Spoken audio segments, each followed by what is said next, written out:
পূজা সকলোৰে হাঁহি ধেমালি আৰু খুব আনন্দৰে অতিবাহিত হ'ব। আৰু এই উপলক্ষে মই সকলোকে ইংৰাজী নৱবৰ্ষ 2025 মই অন্তৰৰ পৰা আধ্যাত্মিক শ্ৰদ্ধা ভক্তি ভৰা সেৱা নিবেদন জনাৰ লগে লগে সকলোকে মই এই নতুন বছৰৰ ওলাৰ জনাইছোঁ। তো আপোনালোকে গমেই পালে আমাৰ কমল কুমাৰে কথাখিনি বুজাই দিলে আপোনালোক ক'লে। সঁচাকৈ আজি আমাৰ জন্মদিন আচলতে আমি মৃত্যুদিন পালন কৰোঁ। আচলতে আত্মাৰ মৃত্যু নাই, এটা শৰীৰহে অৱসান ঘটে। অৰ্থাৎ এটা নতুন চলা যেনেকৈ আমি পিন্ধি পুৰণি চলাটো পেলাই দিওঁ, তেনেকৈ আত্মাই এটা চলাহে সলনি কৰে। অৰ্থাৎ আত্মাৰ কোনো মৃত্যু নাই। গতিকে আত্মাৰ যিহেতুকে মৃত্যু নাই, গতিকে আমি মৃত্যু দিনটোতকৈ আমি জন্মদিনটোক বেছি গুৰুত্ব দিব লাগিব। আৰু সেই হেতুকে হয়তো আমাৰ সহধৰ্মিনীয়ে আগে পিছে কৰাতকৈ এইবাৰ তেওঁ চিন্তা কৰিলে যে আমি জন্মদিনটো ভালকৈ পালন কৰিম।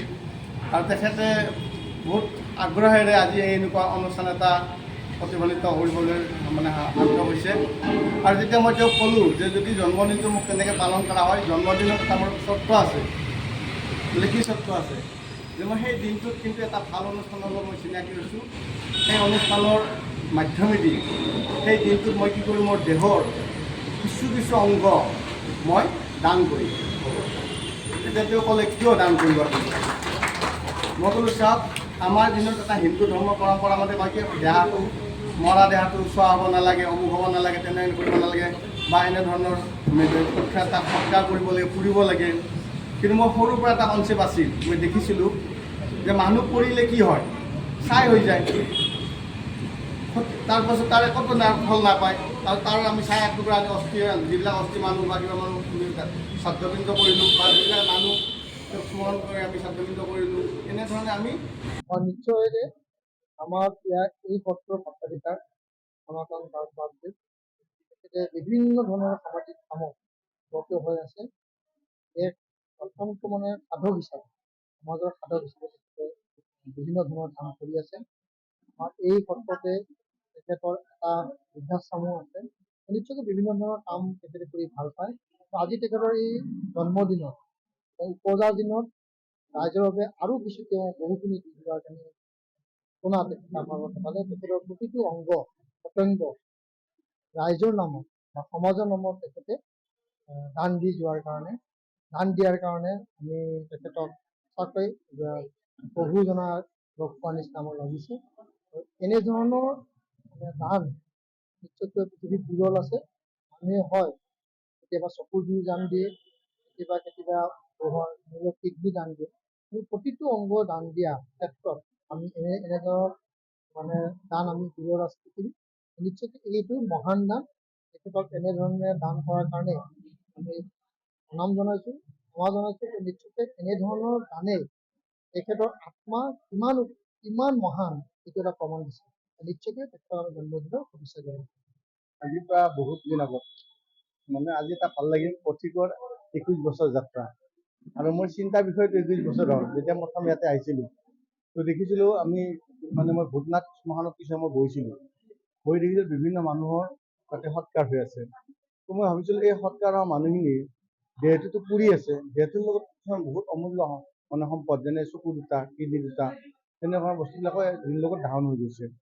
গতিকে মই এটা চিন্তা কৰিছিলোঁ, এই চকু বা কিডনীকেইটা যদি ধাৰণ নকৰে, কাৰণ আত্মাতটো মৃত্যু নাই, আত্মাটো চিৰসত্য চিৰ সনাতন এটা স্বতন্ত্ৰ বস্তু, যি নেকি এটা শৰীৰৰ পৰা আন এটা শৰীৰত প্ৰৱেশ কৰে। অৰ্থাৎ চিনাজকে যেনেকৈ এডাল টিন ধৰি আন এডাল টিনত এৰি দিয়ে, ঠিক নাই আত্মাই এটা দেহৰ পৰা এটা দেহলৈ অৱতৰণ কৰে।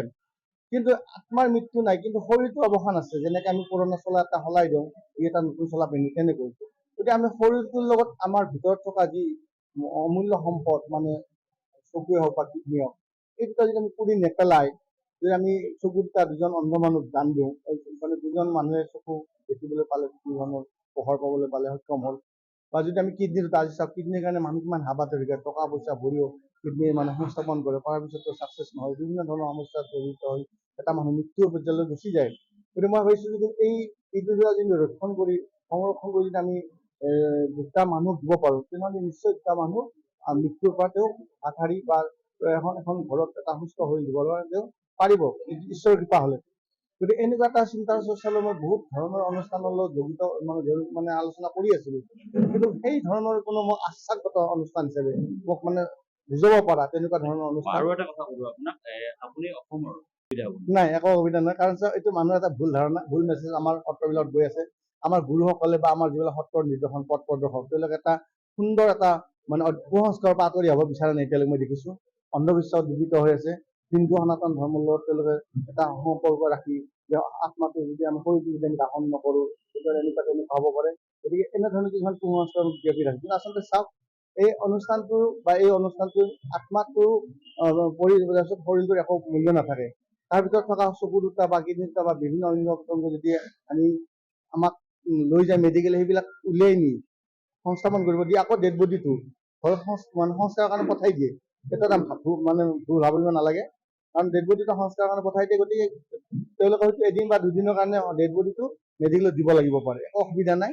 তাৰপিছত আকৌ ডেড বডিটো পাব, পোৱাৰ পিছত গতিকে মই ৰাইজক এটা কথা ক'ব বিচাৰিছোঁ, আজি মই পথিক যে সামাজিক স্বেচ্ছাসেৱা অনুষ্ঠান তেওঁলোকে এটা সুন্দৰ কাৰ্য কৰিছে, আৰু আপোনালোকৰ আজি প্ৰচাৰ মাধ্যমে যেনেকৈ আপোনালোকে আজি প্ৰচাৰ কৰি সমাজত এটা মানে বাতাবৰণৰ সৃষ্টি কৰিছে, সমাজখনৰ সংস্কাৰ বা কুসংস্কাৰৰ পৰা আঁতৰি নিয়াৰ কাৰণে আপোনালোকে যি চেষ্টা ৰাখিছে, অব্যাহত ৰাখিছে, তাৰ কাৰণে আপোনালোক ধন্যবাদ দিছোঁ। গতিকে মই সমাজখনক এটা কথা ক'ব বিচাৰিছোঁ যে সকলোৱে এই অনুষ্ঠানত অংশগ্ৰহণ কৰক, আৰু তেওঁলোকে নিজৰ দেহটোক অমূল্য সম্পদখিনি পুৰি নেপেলাই এজন ব্যক্তিৰ জীৱন দানৰ কাৰণে ব্যৱহাৰ কৰক।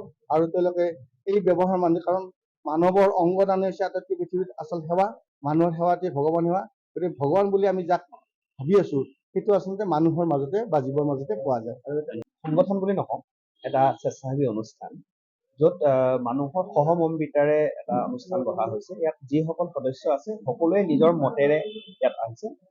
আমাৰ অনুষ্ঠানটোৰ কোনো দৰমহা নিৰিখ নাথাকে, কোনেও কাকো পইচা নিদিয়ে।